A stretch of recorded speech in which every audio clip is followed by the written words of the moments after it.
for being here. My name is Jean Yoon. I'm the Events and Programming Manager at Lapham's Quarterly. And before we get started, I want to thank you all for being here again, or for tuning in if you're watching the live stream. And I'd like to thank our panelists, Todd, Betty, Gary, Alexandra, and Ryan, for making time for this conversation. And thank you also to Charles and Mary, who are serving as our interpreters for the deaf and hard of hearing tonight. I also want to give big thanks to Ryan and Saidi and the whole team at the People's Forum. They've been so amazing and gracious and helpful in hosting us. And lastly, I'd like to acknowledge the New York City Department of Cultural Affairs, whose support makes this all happen. And I have a few introductory words about Lapham's Quarterly, the magazine, and about tonight's event before I'll leave the floor. Lapham's Quarterly is a magazine of history and ideas founded in 2007 by Louis H. Lapham. Lapham's Quarterly embodies the belief that history is the root of all education, scientific, and literary greatness, as well as political and economic. There was a typo, and so there's nothing there. Each issue addresses a topic of current interest and concern by presenting a folio of original texts and artwork from antiquity to present. And you can check out the magazine on our table over there. My colleagues Hannah and Madeline have copies that you can browse or buy at a discount for $10. Unfortunately, all we have is PayPal and cash, but please check out the magazine and sign up for our email newsletter. Our spring issue takes up the theme of freedom, and in the spirit of that issue and building on the concerns raised in those pages, we have this event tonight. Tonight's event builds on these themes and concerns and spotlights a vital local community and history of practice. I'm really honored to bring together this group of writers, artists, scholars, and community organizers to share their perspectives and to confront pressing issues in the living fabric of our shared cultural life here in the city, including identity, collectivity, housing justice, movement building, art, and the institutions that sustain it, and the power of artists and activists to refuse and remake an unjust status quo. Without further ado, I'll introduce our speakers and I'll clear the floor. Todd Young is a transdisciplinary visual artist and cultural worker originally born in Trinidad and Tobago. He is a founding member of Repo History, served on 2 steering committees of Godzilla and Asian Pacific Islander Art Network, which you'll hear much more about tonight. Worked with Gulf Labor Artist Coalition and was on the steering committee which helped organize the People's Cultural Plan for NYC. He teaches studio art at Pratt Institute, Brooklyn, and Parsons The New School. Alexandra Chang is a curator, art historian, and editor who teaches and directs programs, directs the art history, American studies, and public humanities at Rutgers, Newark. She also works with the New Jersey Urban Gardening Community Partners and knowledge bearers of the New Jersey Munsee Lenape Nation and the Rutgers community to develop the Healing Garden at the Price Institute at Rutgers. She has curated and co-curated numerous exhibitions and is the author of Envisioning Diaspora, Asian American Visual Arts Collectives. Our moderator tonight, Ryan Lee Wong, is the author of the novel Which Side Are You On? He was born and raised in Los Angeles, lived for 2 years at the Ancestral Heart Zen Temple, and currently lives in Brooklyn, where he's the administrative director of Brooklyn Zen Center. Previously, he served as program director for the Asian American Writers Workshop and managing director of Kundiman. Betty Yu is a multimedia artist, photographer, filmmaker, and activist born and raised in New York to Chinese immigrant parents. She is a co-founder of Chinatown Art Brigade, a cultural collective using art to advance anti-gentrification organizing. Ms. Yu has been awarded numerous artist residencies and fellowships, and her work has been presented at the Brooklyn Museum, Queens Museum, and the New York Historical Society, among others. Youth Against Displacement, our 5th panelist of sorts, is an organization of young people and young at heart committed to fighting displacement, whether from where you live or where you work, mainly in Chinatown and the Lower East Side. Currently, Youth Against Displacement is fighting to pass the Chinatown Working Group Plan, a plan to stop displacement by preventing luxury real estate speculation in Chinatown and on the Lower East Side. Representing the group is Gary He, a tech worker and native New Yorker. So, as you know, Ryan will moderate the conversation tonight, which will run for about 45-50 minutes, and then after that, we'll have time for audience questions, so please keep your thoughts, reflections, and questions in mind. And without further ado, please warmly welcome our panelists.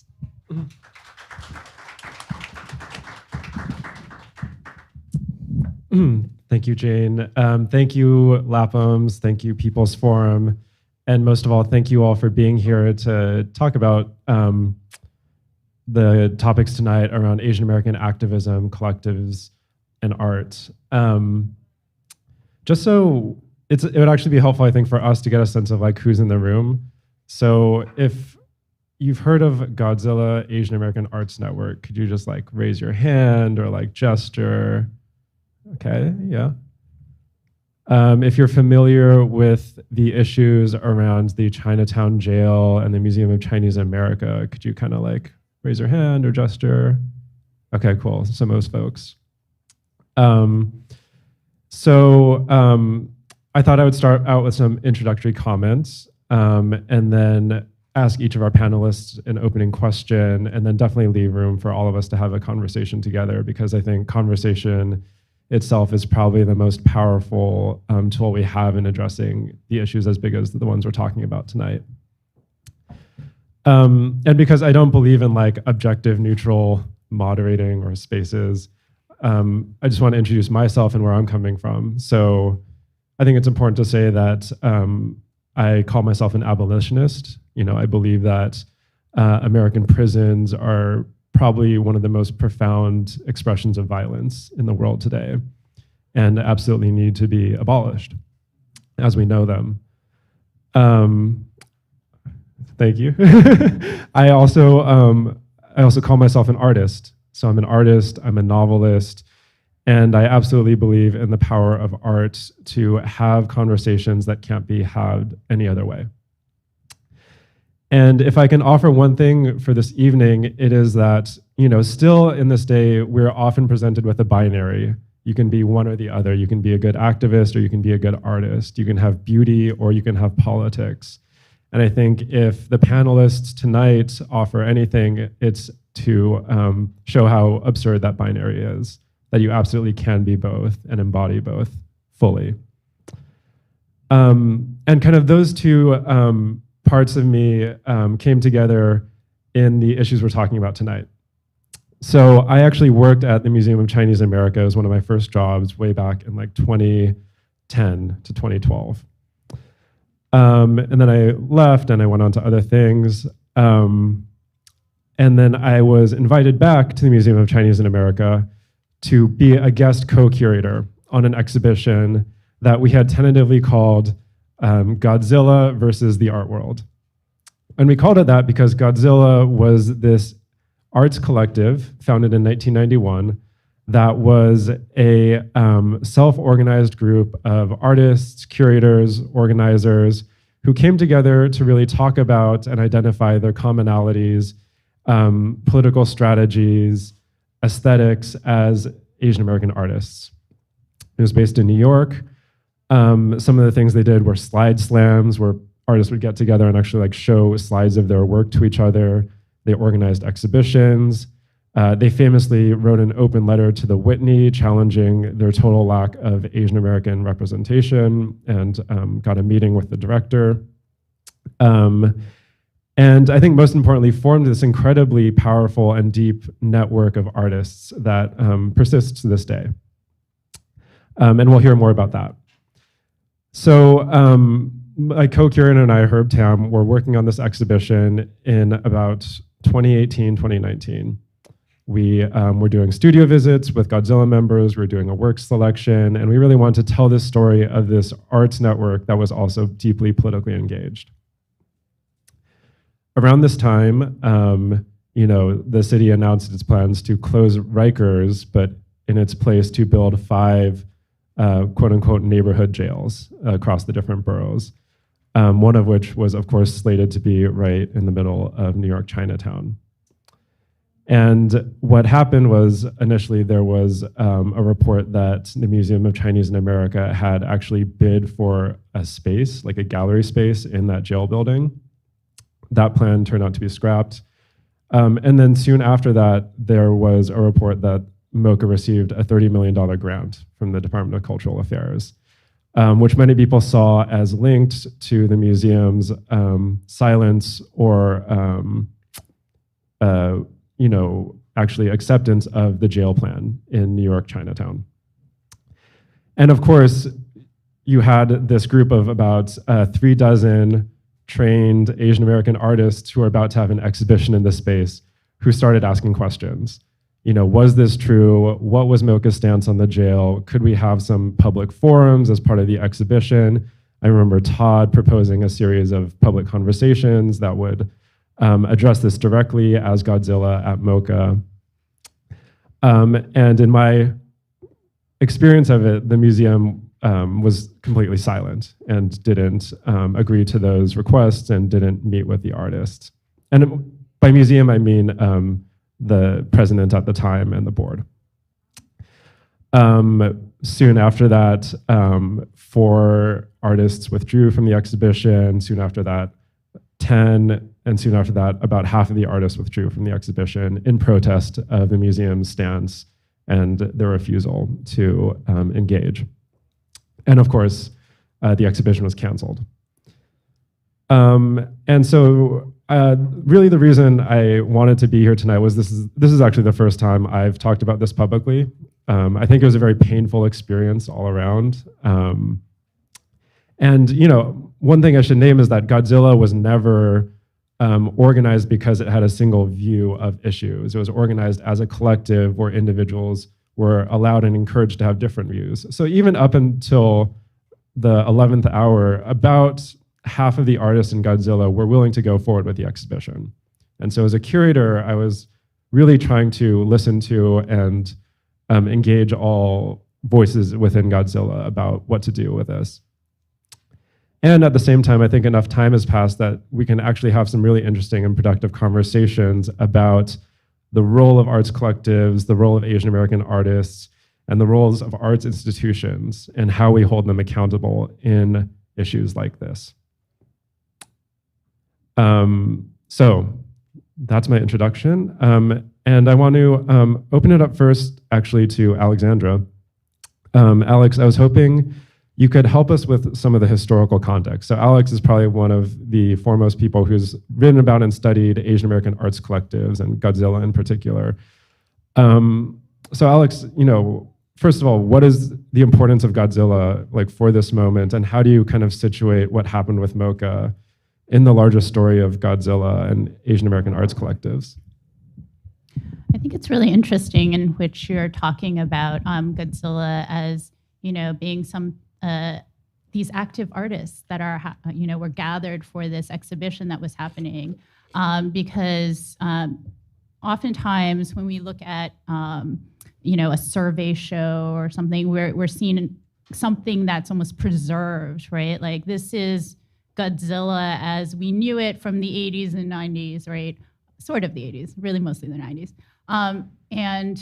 But in fact, something amazing was going on because, the artists, of course, are still artists. They're still creating work and they're still artist activists, but they were in conversation with thinking about their positionality as artists within this institution and that interrelationship with that institution's relationship with the community. And being artists that are activists, they wanted to reach out and say, hey, what's going on here? Activist artists, and we need to have conversation with the community and the institution. And oftentimes, I think artists do things that institutions can't do because they can't pivot fast enough, or the funders or the board won't respond quickly enough. And it could be creating an archive, it could be documenting things that we know is happening, like pollution or something. But in this case, really trying to bring together this fraction community, of Mocha, which was supposed to be of the community, right? You're situated in Chinatown, you're supposed to be representing, Museum of Chinese America, but not hearing all these different neighborhood associations that are protesting this prison. And there was documents that were signed, letters that were signed by all these family associations, community organizations that were also getting jail money, saying, we don't want this jail, and going out and saying that, publicly, but not Mocha. And so the artists were really trying to engage and create dialogue. And in fact, they did meet with the board and they did meet with the president of Mocha at the time and the curators, as you know, and did have a dialogue with them. And it was very eye-opening because I was able to sit on some of these in which, the activism of the artists, which was, really trying to, create this opportunity for dialogue, create this, again, what perhaps the institution might not have been able to do because the way they positioned themselves, but enable that conversation, but they didn't engage in it. And they unfortunately pushed that back and pushed back the artists. And again, thinking about that interrelationship also with the artists, not respecting the artists, the ideas, the voices, trying to bulldoze that. So there were a lot of issues that had come up. And so just to give that, I don't know if that really is what you were looking at, but just thinking about Godzilla and its past history of activism, but of course, even Godzilla was split, right? Because you were saying within Godzilla, it was not monolithic, and it, in fact, had many different committees within it that did different things and different missions. People had 3 different missions from the co-founder, 3 different co-founders of what they saw Godzilla as, and then each individual had their own idea. So in the beginning, it already had a whole bunch of different ideas, and even during that exhibition, people had different thoughts as well. Yeah, thank you for that. And I think this question of institutions presenting Godzilla as a history that's past versus a living history, that's a vital question that I'd like to keep on our minds. And it's a great segue to Todd. So Todd, I think, for my money, I think you're one of the more leftist, progressive members of Godzilla, maybe. And also one of the most engaged members when all of this was going on. So I'd like you first just talk a little bit about how you first got involved in Godzilla, what drew you to it. And then part 2, when everything was happening at MoCA, what was your stance? What was your strategy? What did you hope to see happen? Well, thanks, Ron. But Alex said quite a bit already, but I think it's also important to acknowledge that I'm just going to read off first names: Shelley, Paul, Tomie, Suwan, Lynn, Carrie, Alex, Arlen, Chanaka were part of that group formation. The initial group was Arlen and Tomie who put out the letter. And then it sort of, then they started inviting some other people in to this particular group. It was taking place on Zoom about strategies and tactics, and also Tomie and Arlen's concern. So as the conversation started to become more evident about what was going on with MoCA and what needed to be done, we decided that maybe it would be better to have more of a collective action as opposed to just individual withdrawals. And we tried really hard to get the Museum of Chinese in America to actually acknowledge the complicity with the jail plan, and also to somehow make amends. And that's where the various proposals started to come in, like, what if we did this and what if we did that? But as the conversation started to happen and take place more, and without the museum actually acknowledging their complicity with the de Blasio jail plan, we started to think that whatever we proposed as something that could be really radical within the actual institution was actually designed to almost absorb it into that archive. Because there was also at some point a discussion like, oh yeah, this radicalism could also become part of the history of the Chinese and American Museum.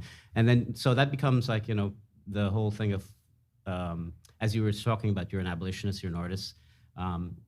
Many of us are, and also, but we also started to question the function of art and the role of art, how art played within this particular institution, or just institutions generally, and maybe how art functions within neoliberalism, right? So you can do something very radical, you can do something very leftist, but depends on how you do it and the way that it gets displayed and exhibited. But to a great extent, it also gets absorbed. And so, yeah, if we did a, a radical, interactive, participatory, relational aesthetic, thing in the museum, it might have fulfilled some of the sort of desires of the people within the group and the museum, but at the same time, given the history of Tomi and Arlen from the early days of the basement workshop, that was not going to sort of go over really well. And we also understood the many, as Alex said, the many threads that what was referred to as the anarchistic lizard, right, of the history of Godzilla. So there was that kind of like, radical, very radical aspect of it. There was also the, Godzilla from the basement workshop, as that got pushed, let's say moved into the Godzilla, then it became also a networking aspect. It became a kind of a socializing aspect of the group. And the people, let's say, we called ourselves G10, and if you included Amy Sadao, which we also wanted to include, also partially. That was the kind of that was the radical kind of lineage, let's say, of that particular group. And it's not that other folks weren't part of that history of that radical aspect of Godzilla. It's the fact that as artists, I mean, I was thrilled when I was asked to exhibit. This is great. I can sort of like bring back an old piece and rethink it within a different context and be part of that, the important history of that archive that's coming back alive. But with what was happening with the jail plan, it didn't seem people didn't want to do that. They wanted to say, okay, let's try to deal with it and confront it. But the museum just didn't want to do that at all.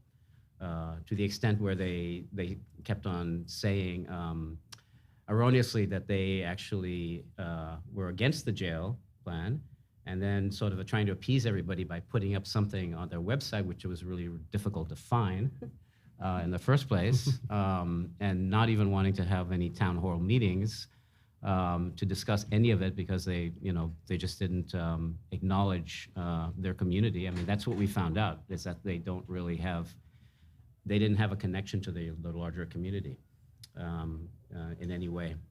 So. Yeah, appreciate that.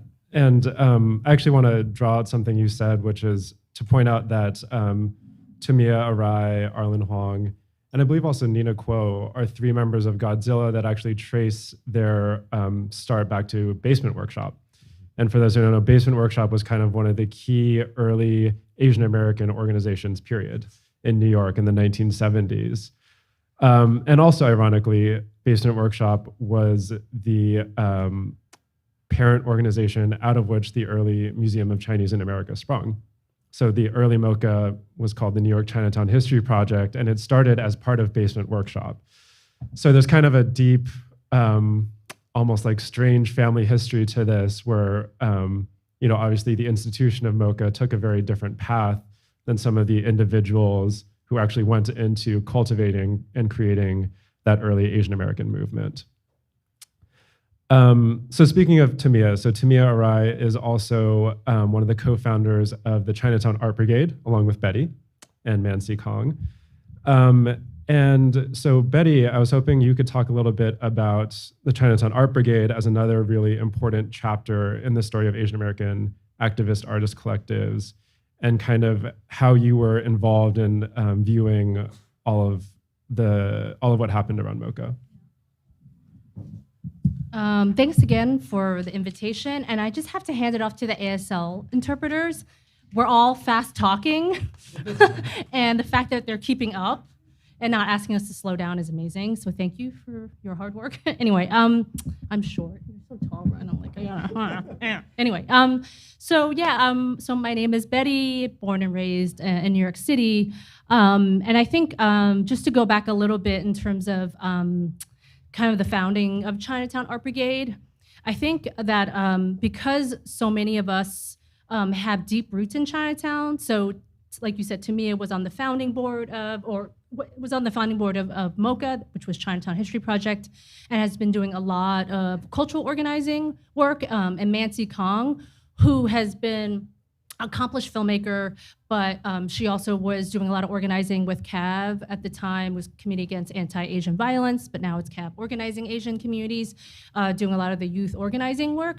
And then for myself, actually, my roots go back to my sister and my mother who were involved, and then I got involved with Chinese Staff and Workers Association. So my sister was actually a hunger striker in front of Jingfeng Restaurant, calling for the end of labor exploitative conditions. And my mother, who's a garment worker, got involved shortly after my sister decided to hunger strike with four other students in the mid-90s. And so there's this sort of deep commitment and history to the work. And so even though we're all artists, I think we all see ourselves much more like sort of community engaged or socially engaged artists. I know that's like a buzzword, but in the sense that we do the work that we do as artists, and it cannot be inseparable. It's like inextricably tied to the political material conditions that we're living in. And so I think all of us, the reason why we are filmmakers or doing multimedia work, or Tamia as a visual artist for 50 years now, it's always been to be a part of and advance these larger issues around social change and social justice and economic justice work, and even though we're coming from different places. And so, I've had deep admiration for Tamia for a long time. I've known her for a long time in different sort of cultural organizing circles. And I have to say that when we found out about the MoCA, the jail money, and I think that when we found out in 2018-19 that it was going to happen, and then we caught wind that the BVJ, the borough-based jail agreement, was published, right? And so it named MoCA as getting $35 million. And then a lot of folks, students from NYU and CUNY and Chinatown Art Brigade, and folks at Wing on Woe, WOW, folks probably know, at 26 Mott Street, there's a lot of really radical young folks there, all decided they wanted to stage a protest, basically. So in October of 2019, I believe there was this protest in March, actually, around Chinatown.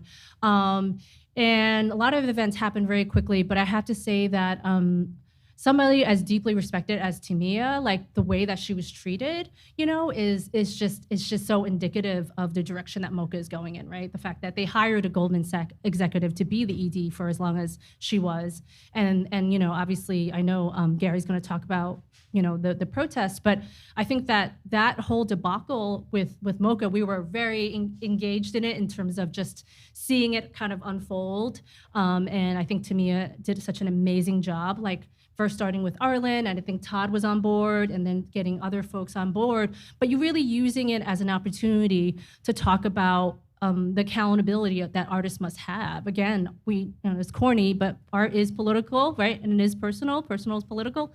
And so all those things are right here in front of you, and you have a chance to take a stance and really, put your actions where your mouth is, right? With your words are. And the fact that half of the folks didn't actually want to pull out is actually despicable, because yeah, Godzilla, I understand you had different perspectives, but I mean, like supporting a plan that incarcerates people, right? And where I'm also coming from an abolitionist perspective, and so is Chinatown Art Brigade, but it is just absolutely disgusting that I didn't realize it was half, I thought it was like maybe a few people.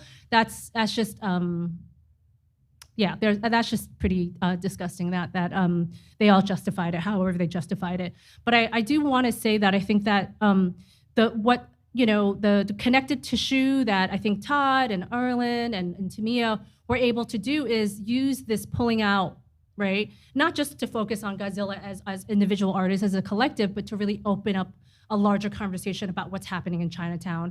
And so the fact that there's cultural art washing happening, like MoCA, right, being used to incarcerate and gentrify, and all these issues that we see right here in this one place with Jonathan Chu, as we know, who was the co-chair of MoCA and is gentrifying all of Chinatown, and then later on, laid off or didn't renew Jingfeng's lease. But anyway, All of this is all here, very much ground zero of all these issues around incarceration, gentrification, labor exploitation. And I think what Godzilla did was to use that as a real platform for consciousness raising and political education at the moment of like, we don't want to, let's not talk about the history of Godzilla, let's talk about now, like what are we gonna do now? And I think that was a real opening for folks to really open their eyes and see really what is happening in Chinatown. And so for us, I think we, have, deep admiration for what's being, what transpired after that, and inspiring other folks to pull out. I think there was that show, the COVID-related, I forget what it was called, but other artists also pulled out of that show. But I can talk a little bit more about Chinatown Art Brigade and some of the other work. But I think that again, the roots, the connective tissue of Godzilla being able to sort of be this kind of platform to talk about all of the other issues and reminding artists that you're not a bystander. You have to take a side. There's no, which side are you on, basically, right? And so I really appreciate that about what unfolded, basically. So yeah. Great, thank you, Betty. And to also bring us up to the present, I want to, Gary, could you talk a little bit about, first of all, how you got involved in these protests at MoCA, and really just as much as you know about how those protests started. So, we're talking about the jail in Chinatown, and yet what's really interesting about this story is that it's almost as if MoCA has become the lightning rod for these protests. And so the strategy behind and the story behind how these regular protests started at MoCA. Sure. I want to mention that I'm really happy to be representing Youth Against Displacement today. And you can find us on IG at youth_against_displacement. But Betty pointed this out, the chair of the Museum of Chinese in America one of the chairs of the Museum of Chinese America is Jonathan Chu, the largest landlord in Chinatown, and he evicted the Jingfong restaurant, which was the first unionized restaurant in Chinatown.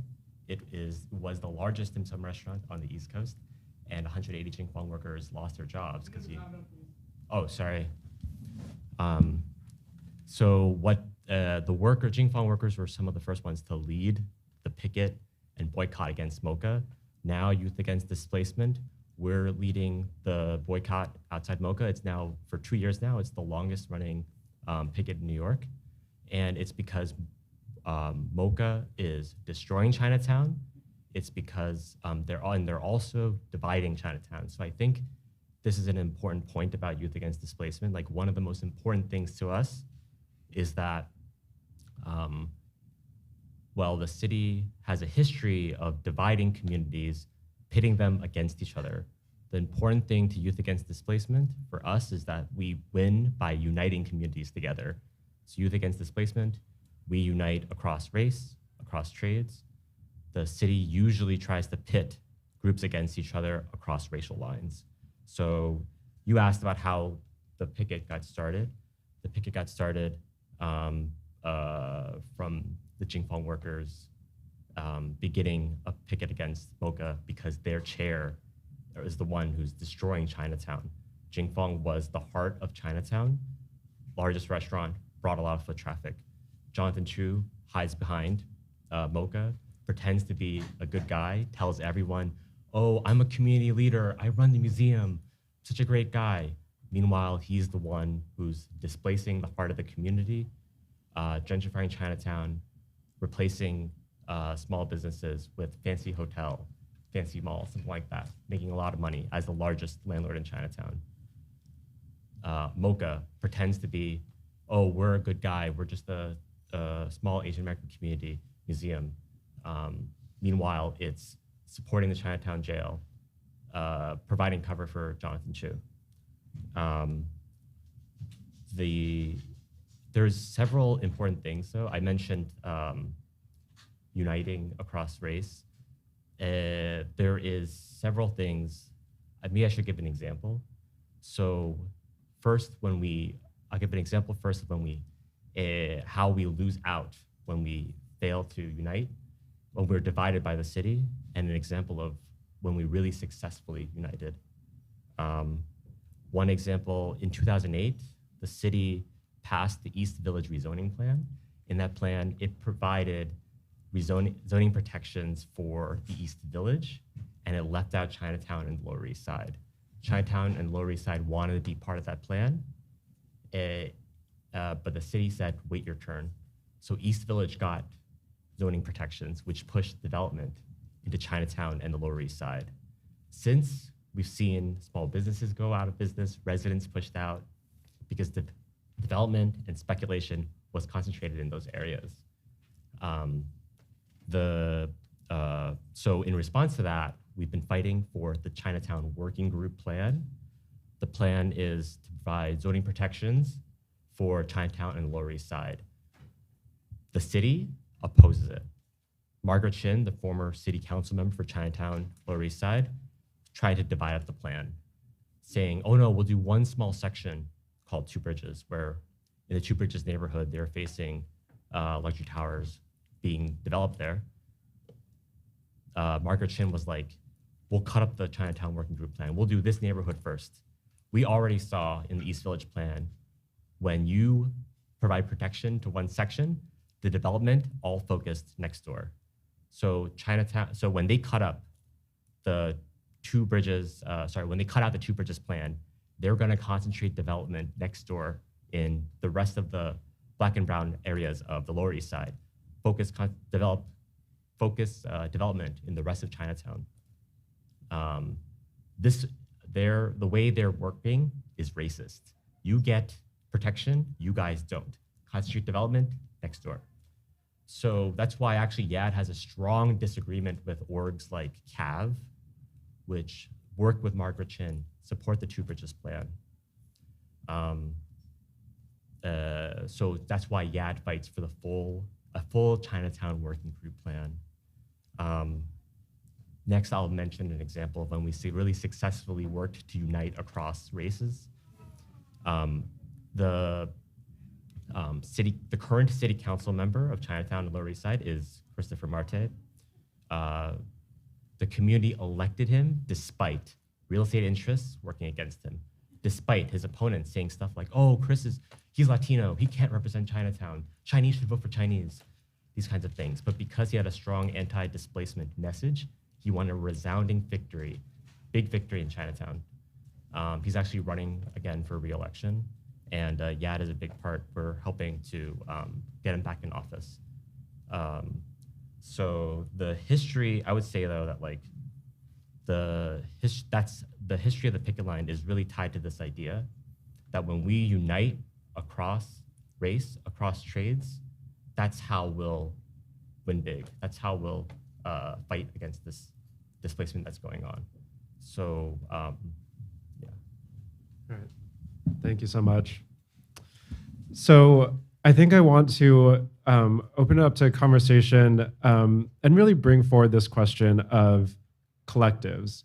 And I think in the context in particular of Asian American arts, I think looking at the story of Asian American arts for the last 50 years, one really distinctive thing to me is how much art making, exhibition making, organizing, artists mutually supporting has come into and grown out of collectivizing. And I think that's really interesting. And this is true of other folks of color especially. So I'm curious, from your perspective, why is that? Why collectivize? And especially in an art world that is so heavily focused on individuals, individual success, people making it, quote unquote. There's a lot of pressure not to. So why do that?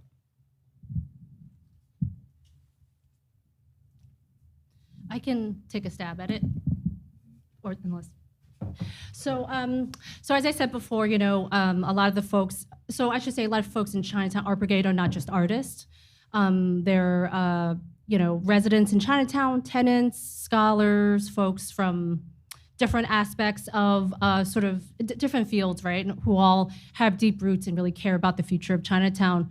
But I think for us, so we didn't start out as an art collective to like just get our own work out there, and not just to just really distinguish ourselves from other art collectives.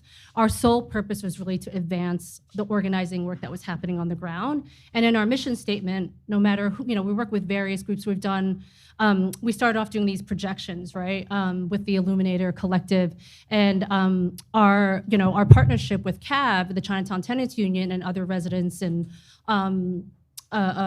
activists in Chinatown. We started out doing these cultural sort of what we call like placekeeping workshops, where tenants would we use art and culture and media as a platform to really kind of engage with the public, right? And so we did placekeeping walks, where people kind of identify places that are no longer there, of resilience and resistance, like places like Wing and Wo that's still there, and places like as the Music Palace, right, that closed in 2000, where Tamia Arai, her mural that she did with young folks, was like an iconic mural for everyone growing up in Chinatown in the 80s. It's like meet at the mural, right? And now it's a hotel, right? And so we sort of, and garment factories, like my own mother, who worked in so many of the garment factories, and it turns out one of the members of CTU, Chinatown Tenants Union, worked at one on Delancey as we were walking, and it became a fancy gym and an art gallery up above. And I just found out the other day that my mom worked in the same garment factory. So I was like, oh, wow, it's like mind blowing. But anyway, so we did these placekeeping walks and photography, chalking. People would, write messages of like just anger, right? Like, what these galleries, right? Like, we understand that they're the Trojan horse. They're just the visual, right? Because it's the developers and the city who pits folks against each other, right? And so even though individuals have only so much power, it is important to point out, individual gentrifiers, but that are being used, right? Like art washing as a bigger, larger strategy that cities, not just New York, but all over the country, really, and all over globally, that's been a strategy. But we, the tenants were like, we want to project at night because folks are working 12, 16 hours a day, and we want people to really engage with this, because so many people after 9/11, right, when they started doing organizing, there's like 85% of the Chinese residents, monolingual Chinese-speaking residents in Chinatown, many of them are elders and low income, right? And all the luxury towers that were going up, the little 20% that is affordable housing is for folks that make 81,000 or more. And the average income for a family of four is like 40, not even 35 to 41,000. So obviously it's not for folks, everyday working class folks. And then you could see how foreign capital was coming in from China, second, third generation, like bougie-ass Chinese Americans who look like me, but are opening up businesses that are not aimed for people like my parents or like most folks in Chinatown. And so you have all these forces, and it's very kind of confusing. And I think for us, we've always been dead set about, okay, so we have the ear of artists, right? And so when people, would often say, well, why are you just picking on artists? It's like, no, well, they're often the first vanguard, right? That's the visual that we see. And again, developers in the city sanction this, right, through lots of tax abatements and all these things. And so it's important for us to have that conversation. And so early on, we had a town hall meeting. All these galleries came in 2015 or 2016. We came up with so there was this constant bombardment, and we're like, we don't want to do this work of dealing with our galleries. That's not what we're trying to do. And so, we came up with this pledge, and in the pledge, was a 10-point platform. And I think some of them are really, like, for us, it's really important to point out that it's not just individuals. It's getting involved, right, with whether there's a tenant association that you can get involved or start one, understanding, like why a place got vacated, right? They were evicted. And then we have always been supportive of the Chinatown Working Group plan, right? That's like literally in our mission and the pledge, the 10-point pledge.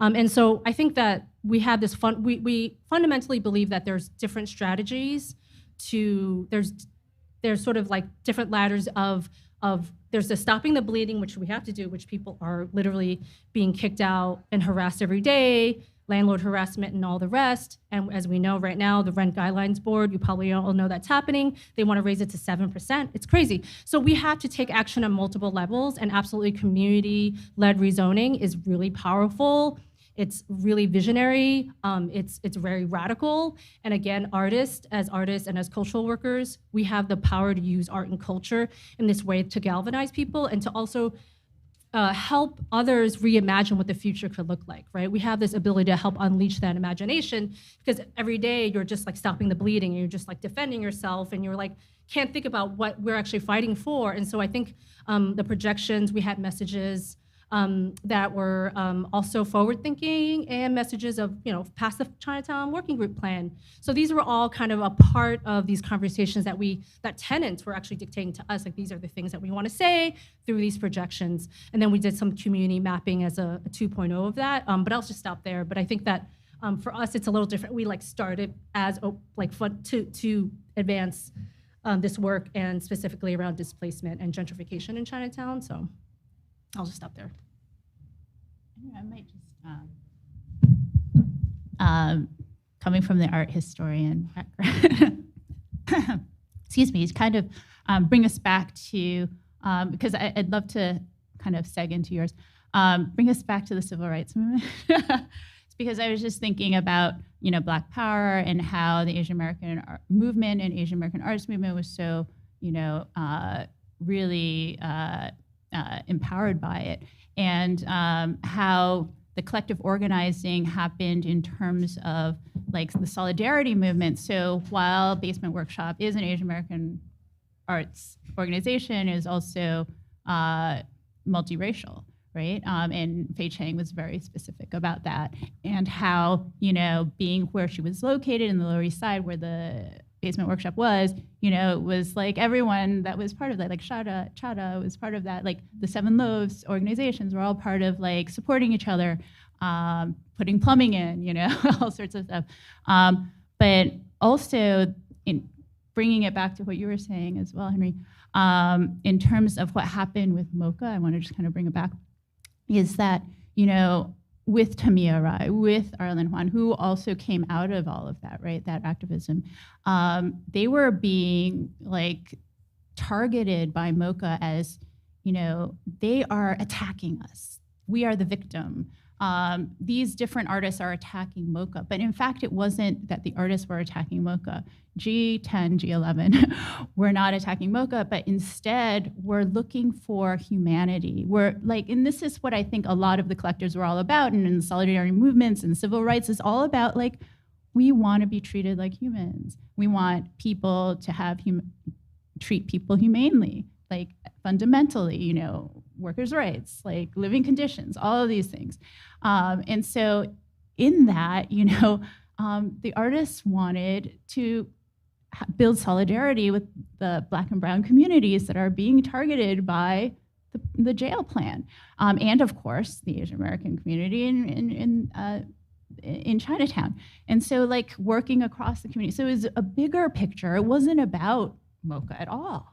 But they kept on focusing on it. It's MoCA and they're attacking us. But no, it's actually, we're coming from this lineage of solidarity, coming in from this lineage of collectivism and missions that the collectives, because like, this is what I write about in my book. Yes, there's the collectives and people are, always like moving around, going in and out of collectives, but the collective itself usually has a mission, a political mission. That's why people are there. They come together, right?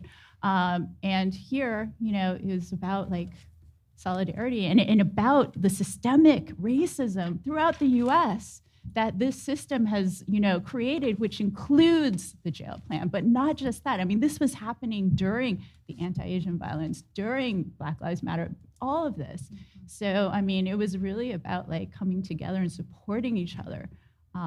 So I just want to put that out there in terms of collectives. So just to get back a little bit of what Ryan was asking, my background. I'm an immigrant. I'm from the Caribbean. I'm from the kind of Asian African diaspora. So my kind of artistic practice kind of has been mostly collectives, from interim sites where I worked with Dean Sakamoto around urban renewal in New Haven, and also to talk about how communities were gentrified and about white flight in New Haven. I've worked with Gulf labor, around Satian Island about the exploitation of migrant labor, pretty much like slave labor. Also, I was part of the People's Cultural Plan, which is kind of interesting. That I know this is partially funded by the Department of Cultural Affairs, but before, when Tom Finkelpearl was the head of that, and this is not about Tom Finkelpearl, but it's more about the Department of Cultural Affairs trying to get them to move and be more equitable with the distribution of money and how museums kind of worked. So this is kind of an interesting thing about MoCA is that, and this was partially what was brought up, we are a minoritarian museum, a cultural institution. You're kind of like, taking this money that we had to get somehow. I mean, this is kind of Nancy's way of sort of spinning it partially, right? And, I'm being part of the People's Cultural Plan, which we were trying to make more equitable, away from the CIG's, the Cultural Institute Group status of 30 museums, mostly getting funding in Manhattan and not a lot of money going out to the other boroughs. I mean, it was great that the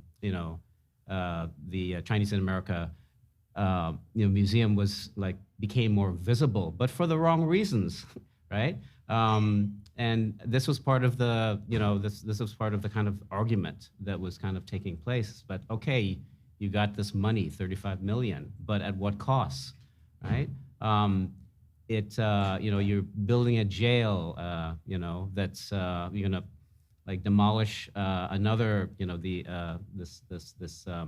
this other jail to build an even taller jail, and taking money because you felt that somehow economically you needed to be recognized and you needed to preserve this archive, right? Those sentiments about recognition and preservation are, survival is really important, but at what cost, right? And so this group, this is actually, when I was part of Godzilla, from the second time, I actually had a very limited point of view about how Godzilla functioned, because I didn't really know the history until now that it's kind of presented in Herbie Jin's book. It really tracks the anarchistic, the kind of radical history on the many kind of lines that developed. But when I came in, I thought Godzilla just seemed to me like more of like a networking kind of thing. That was the part I saw mostly. Lin Yamamoto invited me into the group, and I felt that, okay, maybe there's, some other aspects to this, but that's what it felt like mostly, because I just saw that part. And, I'm flawed, I think. Being really young, I only kind of spun it in a particular direction. So it was, this moment that happened with MoCA was actually quite fruitful and eye-opening to see the multifaceted aspect. So there were 33 people in the exhibition or something like that. 19 people withdrew. I'm not, it's really hard to sort of flaw people about why they didn't sign. There was a very complicated discussion. There are many reasons, but I'm not going to get into why people didn't sign it.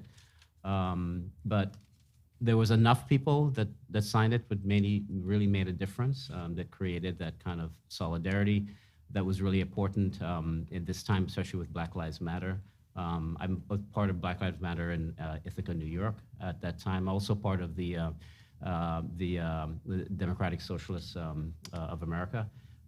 So I was, had those aspects besides the collective aspects to bring to that this discussion. It's more important for me that artist collectives are collectives than this kind of individuation of the narrative that's kind of spun around how artists function. Partially because I do think there is an emergency, politically, socially, ecologically, and we can't do this on our own.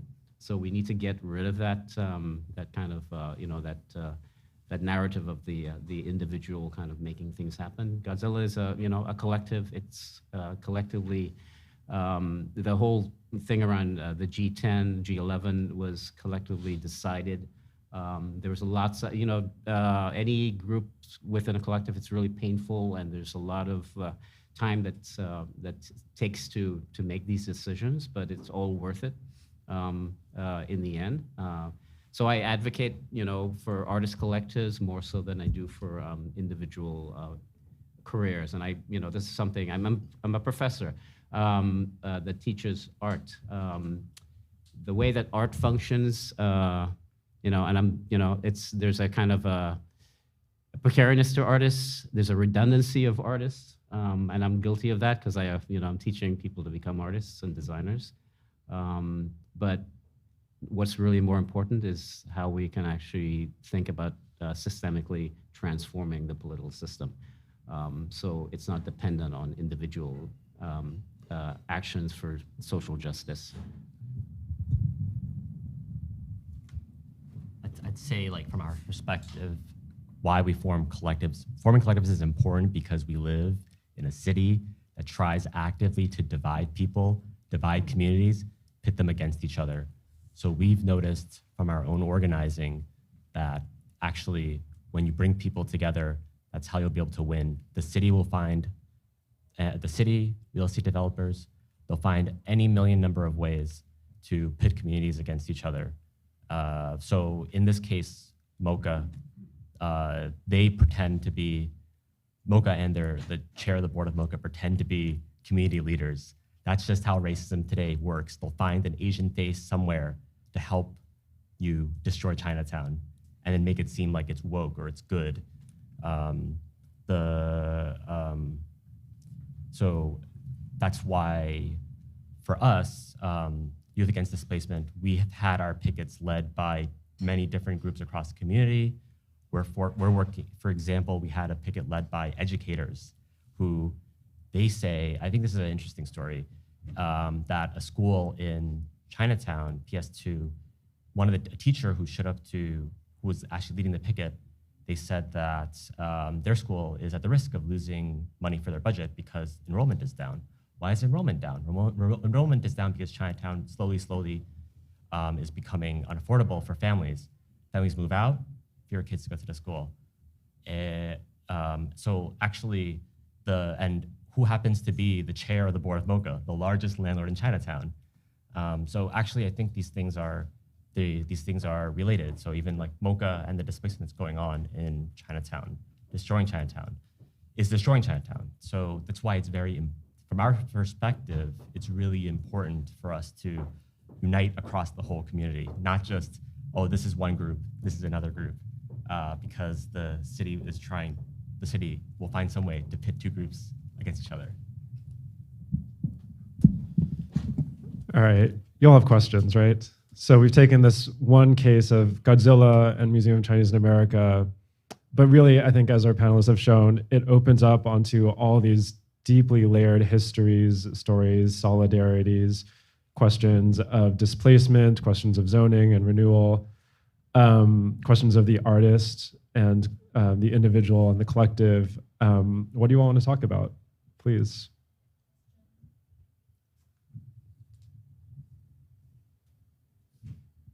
Well, I have a question, I guess. I wanted to touch back on something that Alex brought up actually at the very beginning of this discussion about the sort of different ways in which you all have reflected MoCA's response in this sort of case study that's been central to the conversation. And Alex, you said something striking at the beginning about MoCA's silence and sort of non-engagement.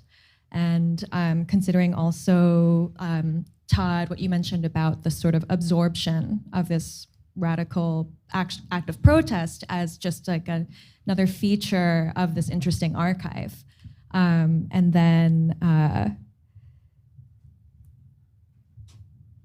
I guess just all these sort of different tactics or sort of ways that art institutions and institutions that hold power have of converting or subverting, like what is refusal and rejection and protest. And I was wondering if there are sort of other, if sort of coming up against silence, against deflection, against absorption has come up in other conflicts that you've organized for, or in other histories that you've worked on, and if you could just say more about those sort of tactics specifically.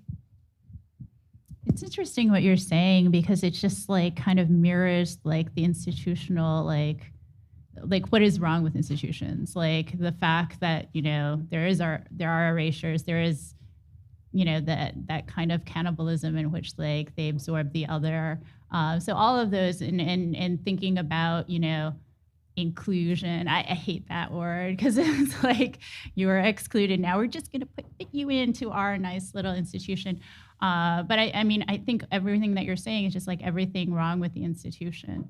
And so like really like just how like in terms of, I guess, if you're talking about MoCA specifically, I'm not sure, or just like in general, because I mean, there's just so much to do. I'm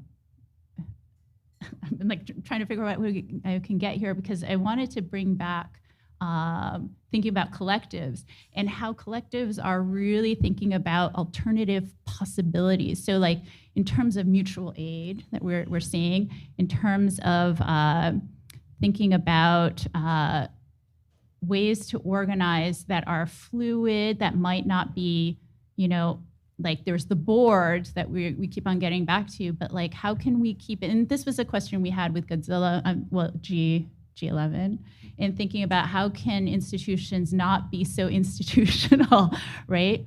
So what are these alternative possibilities? I was thinking about DAO communities, decentralized autonomous organizations, and because I teach about them at Rutgers, and really thinking about like exchange, mutual exchange and possibilities. And this seems like similar decentralized kind of alternative possibilities, in which you bring what you can bring, but at the same time, there isn't this central like board, or then there's many different voices. And I was just thinking of Godzilla too, and how there is that, I mean, there's a certain messiness into it, but then at the same time, it allows for more of that democratization of like the ability to, you know, insert your voice and your narratives into it. So this is just like something I've been thinking about, but I don't know, Todd, what do you think? I was thinking of Ben Davis and his recent book from 2021, I think, about the after art culture.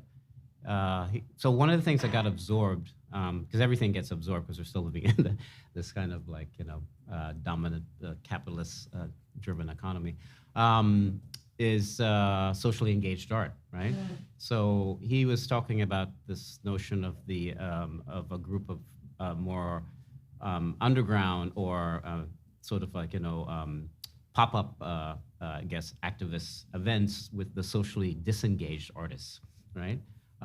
Which is, it doesn't really mean that they're disengaged, that they're just reacting in some ways in a more progressive way against how all these things just get, you know, sucked into the museum, or becomes institutionalized, because now you can just pretty much do anything. I mean, the Whitney Museum is a good example of how they kind of absorbed a lot of the protests.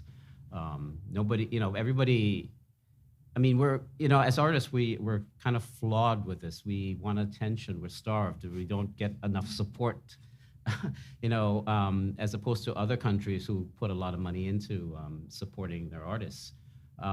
So it's, you know, people are, you know, as soon as something goes out there about showing and exhibiting, or even like showing up to get your photo, everybody's on board. You can't flaw people for that, right? But at the same time, you have to start to really think critically about, I'm kind of rereading the Pedagogy for the Oppressed, to really think about how liberation and how oppression functions, right? how it's easier to sort of not want to go where the freedom is and really want to sort of like mimic what the oppressor is going to be doing, right? Because it's a survival mode.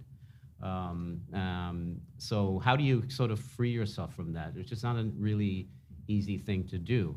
In my mind, it's a decolonial eco-socialism, right? What does that look like? You can dive into the literature, and one of the great things is that nobody has a real answer. It's something that you have to sort of work out, but you have to sort of work towards it and think about the bigger picture. Do we need museums? I mean, this is one of the big questions. Do we need museums? Do we need these kind of institutions? And if you look at the way of decolonizing museums or decoloniality aspect of the museums, everybody, even art schools, are going through this. We have the DEI with the diversity, equity, inclusion. We have decolonial groups that I'm part of. I don't know where this is all going. If it's just sort of like, is this they're accommodating or tokenizing or absorbing in order to sort of like do what everybody else is doing? Where is it? Is it a radical move in some sense? It's difficult to say. But I always keep mentioning that we need to move towards some sort of decolonial eco-socialism. Can I just, Yeah. just off of that, just say something that maybe is, let's just look beyond MoCA, like talk about a post-MoCA future. And I like applaud, obviously, all the organizing that Godzilla did. And, I think in many ways, we need that target like MoCA, right? And I know that there's a symbol of all these issues, like, sort of coming together, a crossroads of like all the issues we're talking about: gentrification, incarceration, labor exploitation, it sits right in this institution. But I also think like they're kind of a lost cause, and not that we should, right, like ignore that fact that they're getting so much corporate money and city money, and of course they're going to have a permanent space and all that they're going to continue to do, and as an art washing institution, because frankly they just give it up on, they don't care about the local residents, right? I mean, they're just bankrolling the fact that, they're going to be, bougie-ass Asians who are going to be benefactors and all this corporate money that they're going to get. So they're set. They're going to be there. And I don't think they'll be accountable. I think it's too late for that, honestly.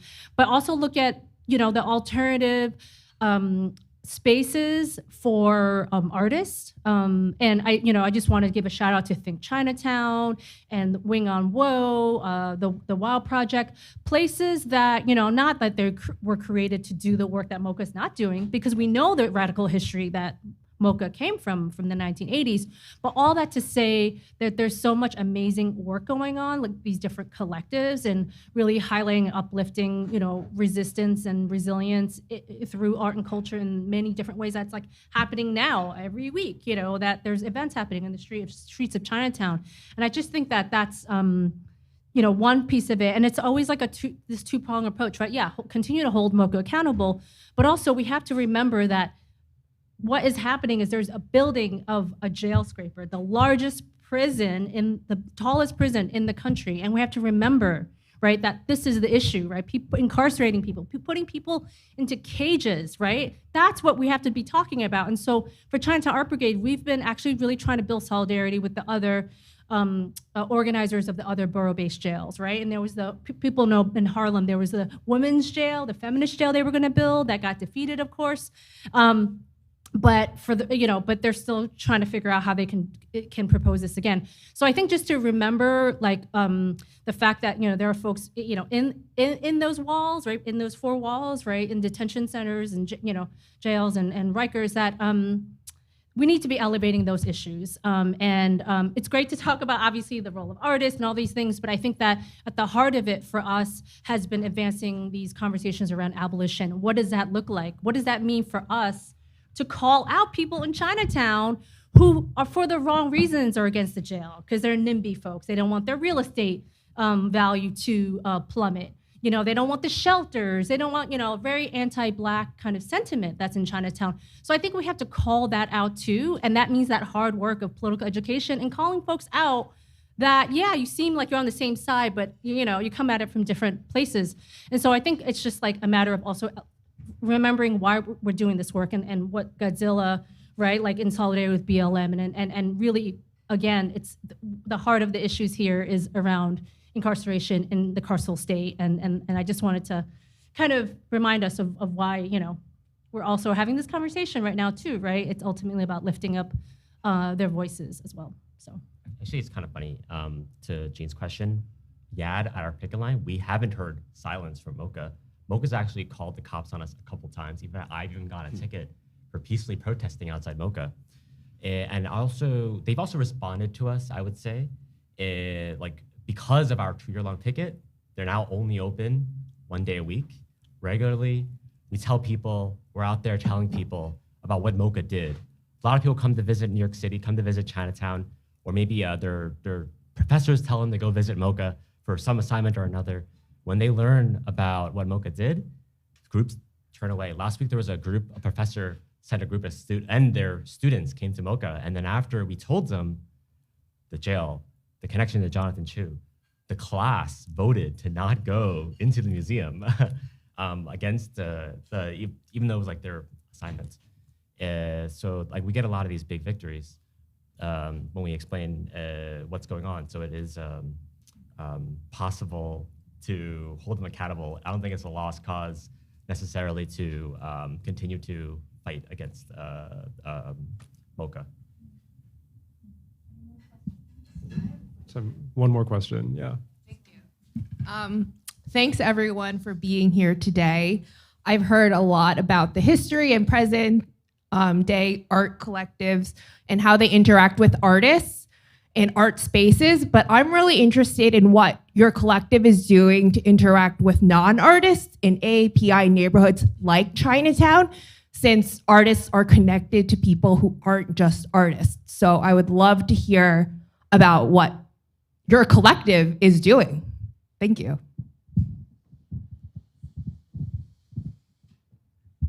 I'm looking at you, Betty, because I'm thinking about the amplifier. Like, I'm like, totally what you've done with the amplifier and everything. But also just like how artists are really underlining these awkward conversations and difficult conversations, because that like enables access, I think, to people that are just like everyday people that might not even know it's happening, but they're able, again, as we're saying, like to like actually highlight these things where, you know, the institution or other spaces might not be able to do it. Yeah, I mean, I would like to tease out the question a little bit more in terms of specifically, because I think the nature of our work has been working with specific communities and then targeting, you know, the gentrifiers in the city, but also working with tenants to elevate their stories, for instance, in that instance. And now this move toward really having these conversations around abolition is also internal work that you have to, I think a lot of collectives get to that point. It's like the 7-year itch where you have to like reevaluate and reflect on some of the, you know, where are you going? Because like I think folks have mentioned, if you don't have political alignment within your collective, you're gonna fall apart very easily. Like what are your principles and your values, right? So maybe our work that we do is for a particular niche audience, but that's okay. You don't, you know, collectives don't have to do work for kind of reach all people, right? But I would elevate like groups that I've mentioned before, like I think Chinatown and Wow Project, and I think that our work that, you know, when, you know, I was really surprised actually when we had our exhibition at Pace University, which is a local university, and they had reached out about activating our archive. So we actually had this exhibition of our sort of history of work with different collectives like Decolonize This Place and WOW and various collectives around targeting cultural institutions, but also the work in Chinatown around fighting the displacement. And then CAB had activated their archives in a smaller room that it was like one of the most visited exhibitions from my understanding. And it was because educators were bringing, were organizing teach-ins in the classroom. So I teach at Hunter as well as at Pratt. And so I brought my students, but other folks, K through 12, all kinds of places. I don't know how they found out about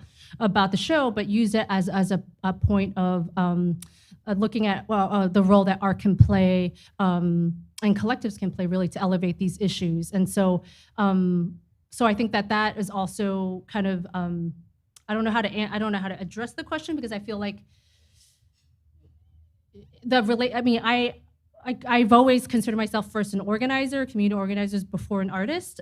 So I am that non-artist person too, so I guess I just try to understand better so that we can all address the question.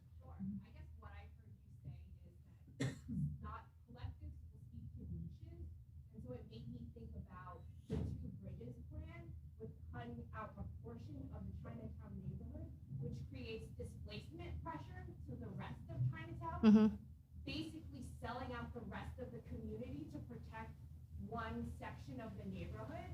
And so it sounds like if your collective will only speak to a niche of the community, that's kind of the epitome of what you guys are doing. Is that what you're saying? No, I don't think so. I mean, we're speaking to all of Chinatown. I mean, I think it's important to remember that we need different strategies. So community rezoning is one of the, I was around in 2008. I mean, I've been involved with organizing in Chinatown since 1994, 95. And so I've been through this history and understanding that different strategies are really important, different approaches. So you've got the RGB, what's playing out for like hundreds of thousands of rent stabilized tenants. And we also have to continue to push forward the Chinatown Working Group plan. And so I think with the plan logistically is that it got rejected by Adams, obviously. It has to be reworked and also represented. And so there's I know technically speaking, right, there's all these pieces, but politically speaking, I think that we've always elevated the Chinatown Working Group plan as a whole as one of the leading community rezoning plans that has really been sort of a radical vision of how residents and community leaders can actually dictate to developers where they can go and where they can't go and dictate to the city. But while that sort of visionary plan is still kind of being worked out, there's also these other issues that need to kind of be addressed. And so we haven't been as involved, but I know that CAV has been doing a lot of the work in Queens. They actually launched the Asian Tenants Union, which is a sort of Pan-Asian organization that has been doing a lot of organizing in different parts of Queens with NYCHA residents, also with rent stabilized residents, because it's happening all over as people are getting pushed out into these different neighborhoods. But Two Bridges, I do want to say, actually has the largest concentration of Black and brown residents, and all really low income. And so I totally hear you about being sort of the pitting one group against another and how the city is really trying to do that.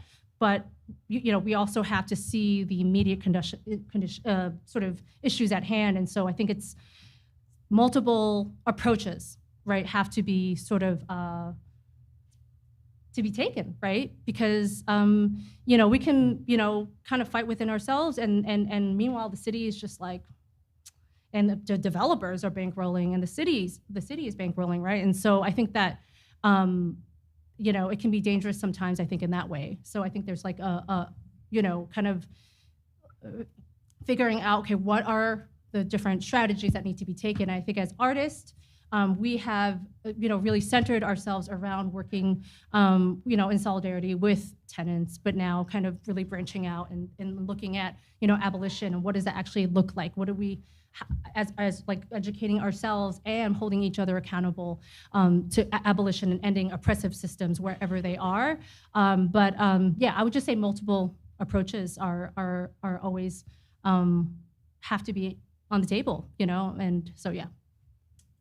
Sorry, I know we were So we are just about at time. I think I want to name that there's so much on the table. And there are so many entry points and approaches into these conversations. I think each one of the panelists offers a lot, and I think everyone is around to continue these conversations now. And I also want to just end on a generative note that I think everything that was named and brought up here as a struggle or as a question is going to continue into the future. And so I hope that this was just a place to generate and open up and ask some vital questions about the future of these neighborhoods, the future of these institutions, and our collective futures as artists and organizers. Jean, can I hand it to you?